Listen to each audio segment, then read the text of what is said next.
와디버터들이 모르도요. 정치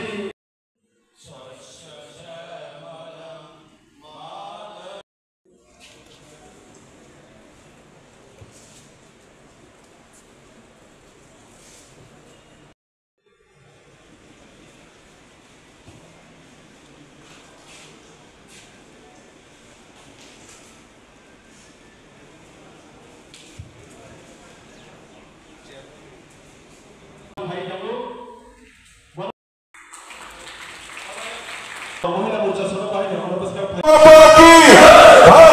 BJP BJP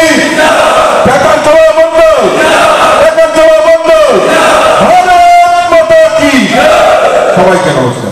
জনজাতিদের বিকাশ করা যাক তার প্রয়াস মোদীজি করছেন। তার পাশাপাশি আমাদের রাজ্য সরকার 12টি ব্লক যেখানে জনজাতির অংশের মানুষ বেশি বসবাস করে সেই 12টি ব্লককে ইন্সপিরেশন ব্লক ডিক্লেয়ার করে তাদেরকে ওই ব্লকগুলিকে কিভাবে আর্থিকভাবে সহায়তা করা এবং ওই ব্লক এলাকায় স্বাস্থ্য পরিষেবা, চিকিৎসা পরিষেবা এবং সুশিক্ষার জন্য এবং রাস্তাঘাট, পানীয় জল যাতে পৌঁছে যায় তার জন্য আমাদের রাজ্য সরকার অধিক বরাদ্দ করে আর্থিক বরাদ্দের মাধ্যমে ওই ব্লকগুলিকে ইন্সপিরেশন ব্লক ডিক্লেয়ার করে সেখানে ব্যবস্থা করছেন আমাদের রাজ্য সরকার। আমরা সৌভাগ্যবান, মোদীজি আসার পর আমাদের এই রাজ্যে প্রায় 4 লক্ষের উপর গরিব মানুষ যাদের পাকা বাড়ি ছিল না, বিল্ডিং বাড়ি ছিল না, তাদেরকে পাকা বাড়ি নির্মাণের ব্যবস্থা আমাদের দেশের প্রধানমন্ত্রী করেছেন। আমরা সৌভাগ্যবান, এই ত্রিপুরা রাজ্যের মানুষ প্রায় 4 লক্ষ গরিব পরিবারকে ওই আর্থিক সহায়তার মাধ্যমে যাতে প্রধানমন্ত্রী আবাস যোজনায় ঘর নির্মাণ করতে পারে, পাকা বাড়ি নির্মাণ করতে পারে তার ব্যবস্থা মোদীজি আমাদের করেছেন। মোদীজির প্রতিশ্রুতি ছিল যে আমাদের দেশের প্রধানমন্ত্রী হওয়ার পর 3 কোটি গরিব মানুষকে আমরা পাকা বাড়ি নির্মাণ করব।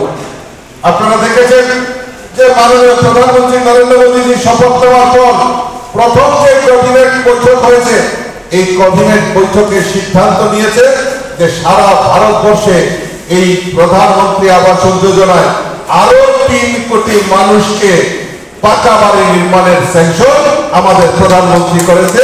আর তাতে আমাদের ত্রিপুরা রাজ্যের গরিব সাধারণ মানুষও তাতে উপকৃত হচ্ছিল এবং সফলতার সঙ্গে 2023-এও আমরা আইপিএফটির সঙ্গে আঘাত করে নির্বাচনে লড়াই করেছি। আইপিএফটির একজন নেতা বিধায়ক নির্বাচিত হয়ে উনি আজকে মন্ত্রিত্বের দায়িত্ব পালন করছেন।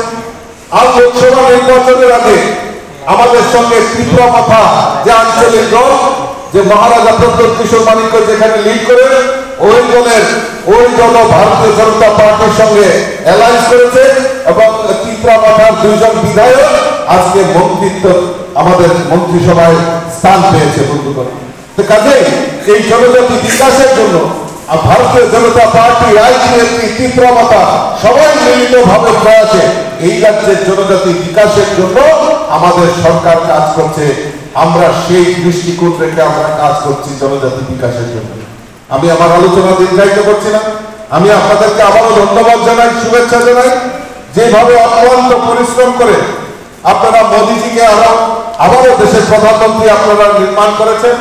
আমি চাই এই ত্রিপুরা রাজ্যের জন্য আরো সুখবর আমাদের প্রধানমন্ত্রীর নেতৃত্বে সরকার এই ত্রিপুরা রাজ্যের জন্য উনি আমাদেরকে প্রেরণ করবেন এবং আমরা এই রাজ্যের গরিব মেহনতি মানুষই হোক, শ্রমজীবী মানুষই হোক, কৃষক হোক, যুবক হোক, শ্রমিক হোক, মহিলা হোক, প্রত্যেকের জন্য আমরা এই রাজ্যের সার্বিক বিকাশের জন্য আমাদের সরকার বিভিন্ন পরিকল্পনার মাধ্যমে সমস্ত সুযোগ সুবিধা পৌঁছে দেওয়ার কাজ করতে এবং আমরা যেটা চাই যে সেটা হলো এক ত্রিপুরা শ্রেষ্ঠ ত্রিপুরা। এই এক ত্রিপুরা শ্রেষ্ঠ ত্রিপুরা করার লক্ষ্যে আমরা সবাই মিলিতভাবে মিলিত প্রয়াসে আমরা এগিয়ে যাব এবং এই এক ত্রিপুরা শ্রেষ্ঠ ত্রিপুরা আমরা করব। সেই সংকল্প নিয়ে প্রত্যেকের মিলেমিশে কাজ করার আমি আহ্বান রাখছি। আমি সর্বপরিসরে আবারও সকলকে আন্তরিকভাবে অভিনন্দন এবং শুভেচ্ছা জানাচ্ছি। যারা মতদাতা, যারা ভোটার, যারা ভোট দিয়েছেন ভারতীয় জনতা পার্টিকে যারা আস্থা রেখেছেন মোদীজির প্রতি, তাদেরকে আমি আবারও পুনরায় অনেক অনেক অভিনন্দন এবং শুভেচ্ছা জানাচ্ছি আর ধন্যবাদ জানাচ্ছি। আমার যারা দেবদুর্লভ কার্যকর্তারা অক্লান্ত পরিশ্রম করে এই নির্বাচনের সফলতা আপনারা নিয়ে এসে, আমি আপনাদেরকেও ধন্যবাদ জানিয়ে সকলকে আবারও নমস্কার জানিয়ে আমার কথা বলা শেষ করছি। বন্দে মাতরম, ভারত মাতা কি জয়।